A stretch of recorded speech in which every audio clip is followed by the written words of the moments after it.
자, 여러분 안녕하세요. 오늘 해설에서는 아주 흥미로운 책 한 권을 꼼꼼하게 파헤쳐 보려고 합니다. 바로 이상준 저자의 새신자가 묻다라는 책인데요. 여기서 제시하는 기독교 신학의 굵직한 기둥들을 객관적으로 그리고 아주 알기 쉽게 짚어볼 겁니다. 이미 신앙이 있으신 분들은 물론이고요. 기독교가 도대체 뭘 말하는 거지? 하고 이제 막 호기심이 생긴 분들에게도 정말 흥미로운 시간이 될 겁니다. 자, 바로 본론으로 들어가 볼까요? 사실 이 책 그냥 딱딱하고 복잡한 교리를 늘어놓는 그런 평범한 책이 아닙니다. 뭐랄까 백지 위에 진리라는 그림을 아주 섬세하게 스케치하는 기초 안내서에 가깝거든요. 신이 진짜 존재하는 거에 대한 철학적인 질문에서 시작해서 나중에는 일상에서 성령의 인도를 어떻게 받는지까지 아주 논리적이고 촘촘한 영적 설계도를 우리에게 쫙 펼쳐 보여줍니다. 내용이 꽤 방대하니까 우리가 길을 잃지 않도록 이 책의 뼈대를 6개의 핵심 기둥으로 나눠서 살펴보겠습니다. 첫 번째, 하나님과 인간 존재부터 시작해서 유일한 구원자 예수, 절대평가와 은혜, 치유의 공동체, 영적 무기인 성경, 그리고 마지막으로 삶을 이끄는 성령님까지 이렇게 쭉 한번 따라가 보시죠. 자, 첫 번째 기둥입니다. 하나님과 인간 존재, 초월자를 향한 전제인데요. 내용 바로 확인해 보겠습니다. 책은 가장 먼저 우리가 가진 한계, 그리고 과학만으로는 도저히 측정할 수 없는 초월적인 영역에 대해 이야기합니다. 여기서 차원의 법칙이라는 개념을 가져오는데요. 여러분 한번 상상해 보세요. 1차원 선이나 2차원 평면에 사는 존재가 3차원의 입체를 이해할 수 있을까요? 절대 불가능하죠. 마찬가지로 3차원 시공간에 갇힌 우리 인간이 오직 과학이라는 잣대 하나만 들이밀면서 신은 없다라고 단정짓는 건 저차원이 고차원을 부정해버리는 완전한 논리적 오류라는 게 저자의 날카로운 지적입니다. 여기서 또 재미있는 논리가 등장합니다. 17세기 천재 수학자 파스칼의 뇌기 논쟁인데요. 만약 우리가 신의 존재를 100% 확신할 수 없다고 치자고요. 그렇다면 확률과 기대 가치를 따져봤을 때 신이 존재한다는 쪽에 베팅하는 게 훨씬 합리적인 위기관리 전략이라는 겁니다. 왜냐고요? 만약 신이 없다면 잃을 게 전혀 없지만 만약 신이 존재한다면 영원한 생명을 얻는 거니까요. 정말 수학자다운 기가 막힌 발상이죠. 책은 이 믿음의 반대편에 있는 극단적인 사례로 진화생물학자인 윌리엄 프로바인의 다윈주의 5가지 결론을 콕 집어 언급합니다. 신도 없고 사후세계도 없고 궁극적인 의미도 없다는 이 결론들을 그대로 받아들이면 어떻게 될까요? 저자는 이렇게 비판합니다. 결국 인간은 그저 고성능 기계 부품이거나 다 쓰면 휙 버려지는 건전지 같은 허무한 존재로 전락하고 만다고요. 자, 그렇다면 여기서 정말 핵심적인 의문이 하나 딱 떠오릅니다. 앞서 말한 대로 인간이 신의 아름답고 존귀한 목적을 가진 창조물이라면 아니 애초에 왜 인간이 타락할 수도 있는 위험천만한 선악과라는 걸 만들어 두셨을까요? 그냥 처음부터 그 위험 요소를 싹 없애버렸으면 다 편했을 텐데 말이죠? 안 그런가요? 저자는 그 질문에 대한 답을 자유의지라는 키워드로 명쾌하게 풀어냅니다. 여러분, 억지로 프로그램된 복종을 사랑이라고 부를 수 있나요? 아니잖아요. 진짜 사랑에는 반드시 자발적인 선택이 필요하거든요. 비록 인간이 잘못된 선택을 해서 실패할 수 있는 엄청난 리스크가 있다고 해도 조종당하는 로봇이 아니라 참된 인격적인 관계를 맺기 위해 그 타락의 위험까지 고스란히 감수하면서 주신 게 바로 자유의지라는 겁니다. 두 번째 기둥으로 넘어갑니다. 유일한 구원자, 예수, 궁극적인 해결책입니다. 방금 말씀드린 그 자유의지를 인간이 잘못 사용해버렸죠. 그래서 신과의 관계가 완전히 박살난 이 절망적인 상황에서 책은 예수를 유일하고도 필연적인 해결책으로 제시합니다. 여기서 저자가 드는 비유가 정말 와닿는데요. 중범죄를 저지른 아들에게 엄청난 벌금을 선고해야만 했던 재판관 아버지가 판결봉을 두드린 직후에 스스로 법복을 벗고 내려와서 자기 지갑을 열어 그 벌금을 대신 치러준다는 겁니다. 이게 바로 십자가 대속의 진짜 의미라는 거죠. 이 용서의 스케일이 도대체 어느 정도일까요? 책은 성경의 비유를 우리가 딱 체감하기 좋은 현대 가치로 바꿔서 설명합니다. 무려 1만 달란트, 그러니까 지금 돈으로 약 5조 원이라는 평생을 갚아도 못 갚을 빚을 탕감받은 사람이 나옵니다. 그런데 정작 자신에게 500만 원 정도 빚진 사람은 멱살을 잡고 감옥에 쳐넣는다는 극단적인 대비를 보여줍니다. 인간의 옹졸함과 신의 그 압도적인 은혜의 스케일을 뼈 때리게 비교해주는 대목이죠. 자, 이어서 세 번째 기둥입니다.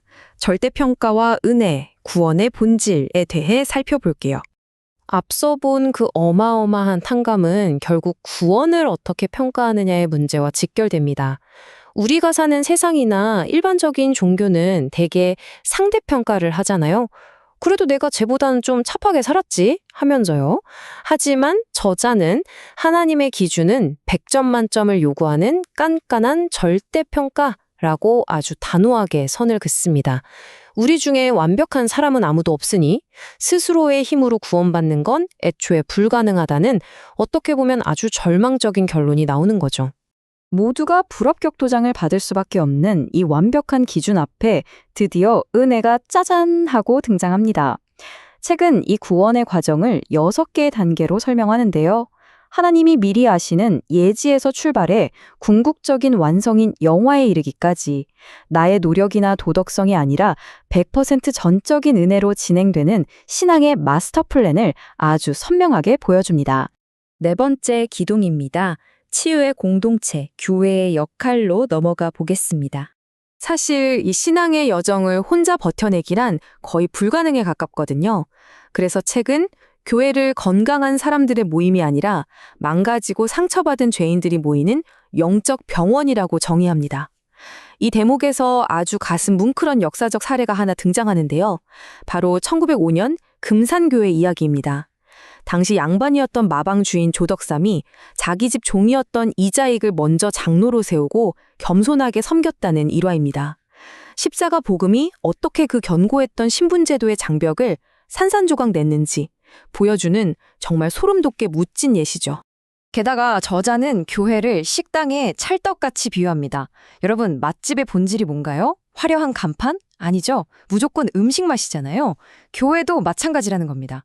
사람들을 끌어모으려는 얄팍한 마케팅이나 피상적인 성장 전략에 기대는 게 아니라 오직 순수한 복음과 성령의 능력에만 온전히 의존하는 그야말로 찐 은혜 맛집이 되어야 한다고 아주 힘주어 강조합니다. 다섯 번째 기둥입니다. 영적 무기인 성경, 진리의 기준에 대해 알아볼게요.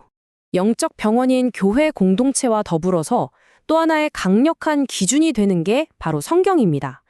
책은 성경의 신뢰성을 입증하기 위해 사해사본을 언급하는데요. 무려 99.99%입니다. 나중에 발견된 사본들과 일치율이 99.99%라는 거예요. 이건 진짜 기적 같은 일인데 목숨을 걸고 한 글자 한 글자 베꼈었던 고대 서기관들의 그 엄청난 헌신 덕분에 이런 압도적인 정확성이 가능했다고 책은 짚어줍니다. 근데 성경은 단순히 역사적으로 정확한 옛날 문서가 아닙니다. 저자는 성경을 영적 전쟁터에서 사용하는 유일한 공격 무기, 즉 성령의 검이라고 표현합니다. 수비만 하는 방어용 갑옷들 사이에서 이리저리 파고드는 거짓과 속임수들을 단칼에 베어버리고 우리를 진리 안에 단단하게 지켜내는 아주 날카롭고 능동적인 무기라는 뜻이죠. 드디어 마지막이네로.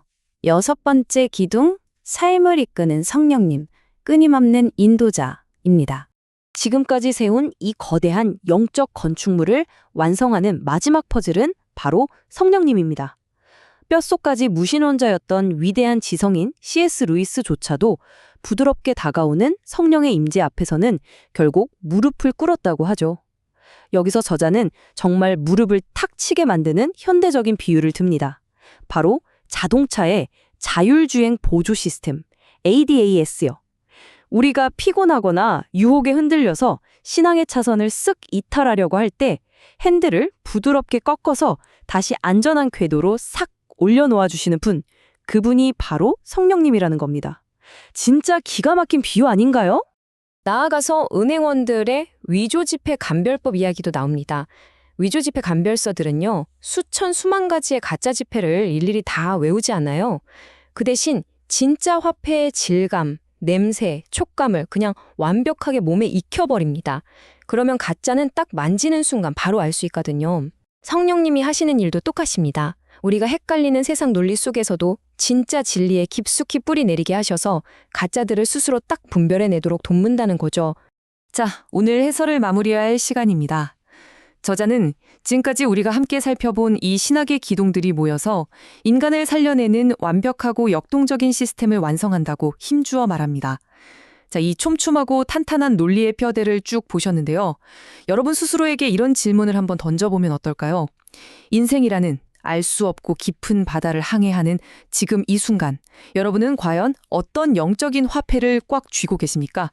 그리고 그 화폐는 진짜가 맞나요? 이 깊은 여운을 남기는 질문과 함께 오늘 해설은 여기서 마치겠습니다. 끝까지 함께해 주신 여러분 정말 감사합니다.